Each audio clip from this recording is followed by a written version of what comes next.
So, apa cadangan doktor ataupun pandangan doktor kebaikan sebenarnya tocotrienol dengan Olivi Plus ni untuk orang-orang yang ada masalah sakit sendi kat luar sana tu?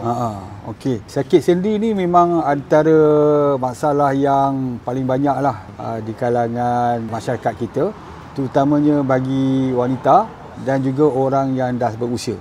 Dia ada beberapa lah punca utama sakit sendi. Antaranya ialah kita ada gouty arthritis. Yang ini sakit sendi disebabkan oleh masalah gout. Okey. Yang kedua, kita ada rheumatoid arthritis. Yang ini disebabkan oleh masalah autoimmune disease. Yang ketiga, kita ada osteoarthritis.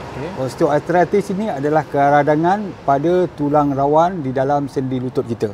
Jadi, bila tulang rawan ini mengalami keradangan, selalunya disebabkan oleh masalah kita panggil dia cecair di dalam sendi itu dah berkurangan.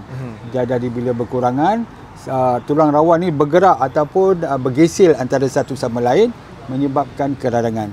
Sebab tu saya apabila memperkenalkan balik produk Olive House ni, iaitu minyak zaitun dan juga tocotrienol soft gel ni, dia memang bagus untuk masalah keradangan sendi. Terutama keradangan sendi inilah lutut ni, untuk ketiga-tiganya. Sama ada gouty arthritis, rheumatoid arthritis ataupun osteoarthritis.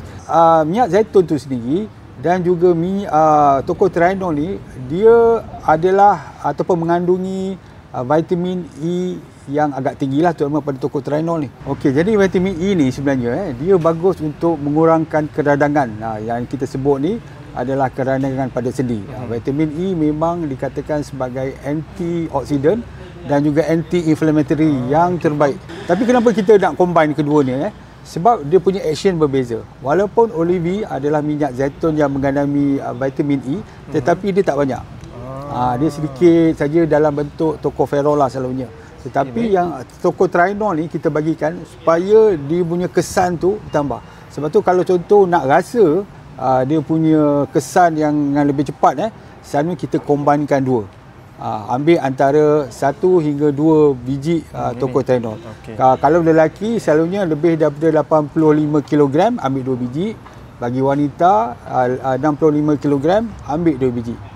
Boleh ambil waktu pagi dan waktu malam, ambil bersama. Sebab kedua-duanya adalah minyak. Dalam soft gel ni pun kita ada minyak palm oil sebenarnya. Dia memang bagus. Kita mengerek palm oil dalam tu. Jadi pengambilan kedua-duanya dia akan menyebabkan vitamin ini diserap dengan lebih baik. Jadi bagi mereka yang ada masalah sendi lutut ni, tak kiralah gout ke rheumatoid arthritis ke osteoarthritis, saya memang mencadangkan kedua-duanya lah. Ini memang kombinasi yang terbaik.